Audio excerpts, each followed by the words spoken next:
Today's topic is EPR, and BC is apparently leading the way in EPR. We have EPR programs for everything, with the exception so far of mattresses, which I know they're working on. And I'm sure we don't have an EPR program yet for dog droppings or walnut shells, but we're working on that too, I'm sure. So EPR has its place, but EPR should be used for the collection of materials that have no value. And that's the problem in our province. Right now, the EPR regulations says let the producers insert themselves into the revenue streams of already established recycling programs. It lets them insert themselves without actually having to pay anything for a vested interest. And so far, this is really the point I want to hammer home. In the 9 years I've been the executive director, we haven't seen EPR influence any changes in design. So here we are. One thing else that's missing in the regulation is reduce, reuse, and recycle. It's scripted, but the reuse is what's missing. Because the manufacturers operate the programs, it's not in their best interest to have any reuse going on. They don't make any money off of reuse. These are what we currently do have EPR programs for. Now, EPR in BC means that the manufacturer creates the program, runs the program, handles all the monies for eco fees and deposits and all those fees that are paid up front by the consumers. The manufacturer holds that. The government has no involvement in that. So this is a pretty big list. The one at the bottom right now, the printed paper and packaging, was launched. That's the last one. A couple years ago, we're coming up on 2 years. That was the one that broke the camel's back in BC. This is just, it's my understanding that these slides are going to be available, so I tried to put a little more information. This just gives an idea of what everybody carries as far as what they manage for EPR. So that's what's covered in BC. It can take you days to try and go through that. So again, they've been granted this opportunity to create their own programs. They're obligated to get back 75% of their materials, but it's not scripted as to whether that's per jurisdiction or just from the province. And what it is right now is just the province. So if you're smart, you can do 70% just in the Lower Mainland, because it's 23 large municipalities that organize the Lower Mainland. If you're somewhere in the middle of BC or up north, you only have to have a collection site within 45 minutes drive from where you live. So in Creston right now, if you want to bring back a TV or something, you have to drive over an hour to go to Cranbrook to bring the TV back at your own expense. There's no deposit that's given back and no fee that's returned. So what that means is people put it in the car and they go and find a way to dump it somewhere. I mean, nobody's going to bring their TVs back home once it's done. So the group that I represent are the original recyclers, and we're just getting into an expansion of our membership with reuse businesses. And we're convinced that they're on the endangered species list because in all these EPR programs, very few of them have been included in the collection cycles. So anybody that was here a couple years ago when I was here, they all had a good chuckle at my fox guarding the hen house.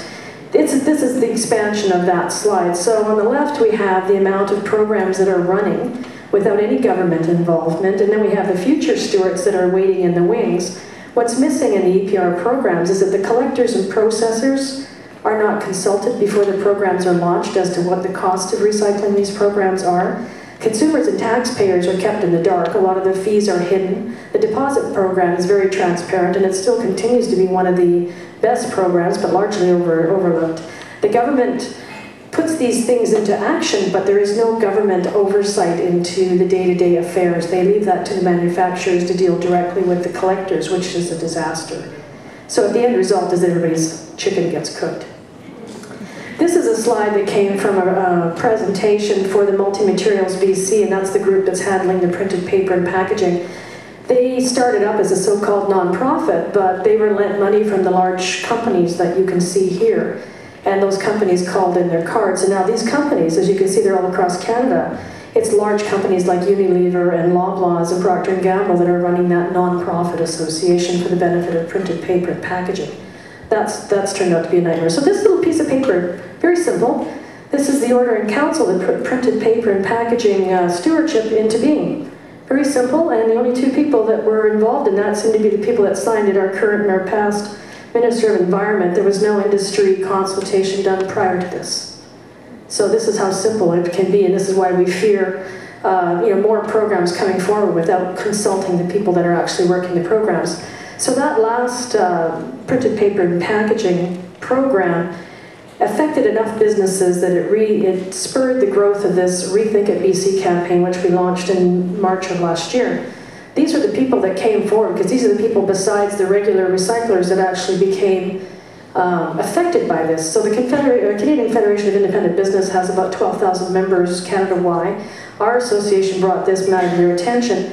Agriculture BC, the newspapers were largely affected because now, without any consultation to them and against their will, they were made to be members of MultiMaterials BC and made to pay into that program. So the newspapers would have to pay a tonnage for every paper that they print. And the tonnage, from what I gather from them, is about $10 million a year that they'd be made to pay into the system. Places like the Landscape and Nursery Association, there used to be a program, if you work in that industry, you have your little plants, they go onto a bigger pot, then a bigger pot before they're sold. These little pots can't just be reused, they have to be melted down and sterilized for a variety of reasons. And there was a company that was doing that, but now he's out of business because this program has captured that industry, and those pots go to burning or whatever. I mean, incineration is a big issue in BC as well. So these are the people that came together and said, no, enough's enough. And what brought it on was this was their obligation under MMBC to pay, but not have any interest in what the actual running of the program was. So what's happened is they're not paying. Right now they're against the regulations and they're in violation of compliance, and then they're quite happy to be there because they want to have a part in their own industry and they're not being provided that. This is one of the ads that the newspapers ran daily for us. It just basically brought to the attention of the average taxpayer that the government's now offloading our recycling decisions to Toronto, which is where a large portion of these big companies are from. So again, we go back to saying that, hey, the EPR system does not stand anywhere for reuse, which is unfortunate. And for the actual depot, there's no contractual negotiations. You could have been accepting any kind of material last week, but like cardboard. But if you want to collect now in BC, you have to have an MMBC contract. And the contract is, this is what we're paying you, take it or leave it. The taxpayer, meanwhile, is still paying for the lion's share, which we think 25% is a pretty good lion's share of the cost of disposal, because people are frustrated. Every community has a different recycling program now, so people don't know what they can and can't put in anywhere. A lot of people are just frustrated putting in the garbage. I've seen in my own neighborhood, I live in Delta, we didn't get a contract with MMBC. The entire city has no recycling, other than what the city is doing. Oh, okay, we're running out. And as a result, people are just finding their garbage left at the curb after. So the only governing agency that we have right now, which we can't even say it's that, it's just an agency that was formed by the stewardship associations, have closed meetings and no one's allowed to go to them. So a real problem there. I'm going to skip through some of this. We've been through this.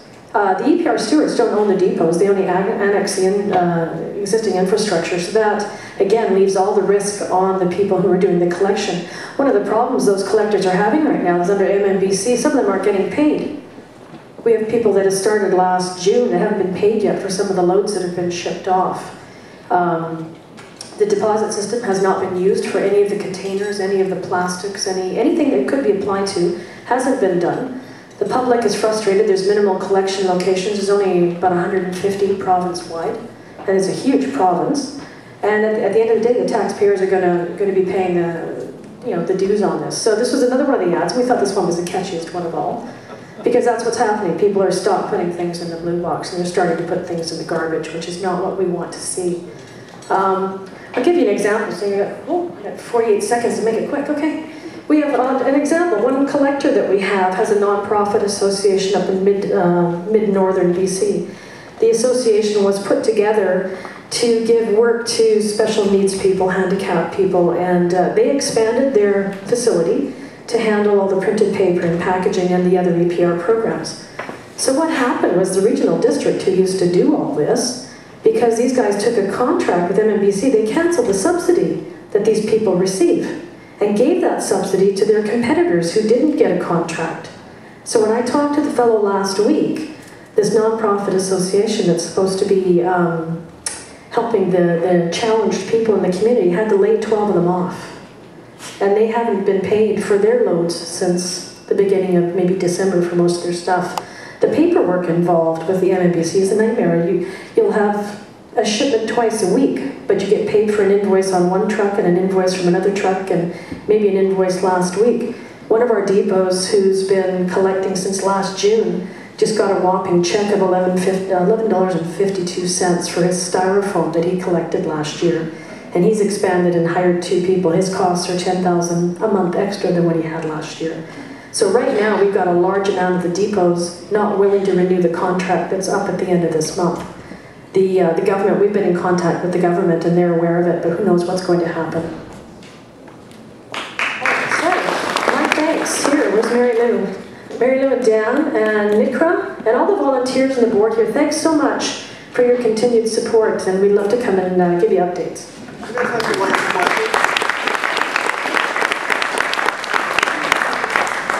Any questions?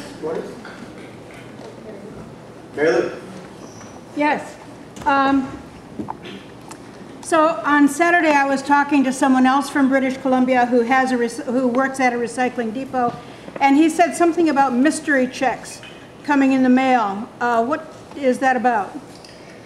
Well, that should be the latest novel in BC. With the MMBC program, the depots contract with MMBC, and MMBC contracts with the processor.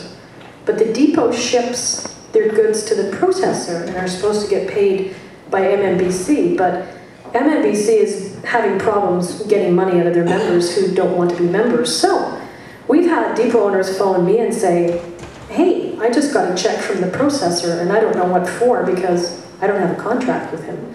So meanwhile, they're still waiting for any kind of payment for the goods that they've shipped via MMBC. So, you know, it's just a gong show as far as the reporting structure, and it just is. I mean, everybody just, my phone line rings off the hook. People just don't get it. They're just like, what is going on here? And now, this past week, MMBC had their first conference and they rolled out a new reporting structure called MOM. And there's a lot of people that have acronyms for what that could mean. We're all going deaf by acronyms, but you know, we don't know what that's going to mean. I mean, in my opinion, they should be cleaning up the mess that they created before they get into another reporting structure nobody understands. And it's leaving large areas of BC without any kind of recycling. So recycling is going backwards instead of forwards as far as the taxpayer is concerned.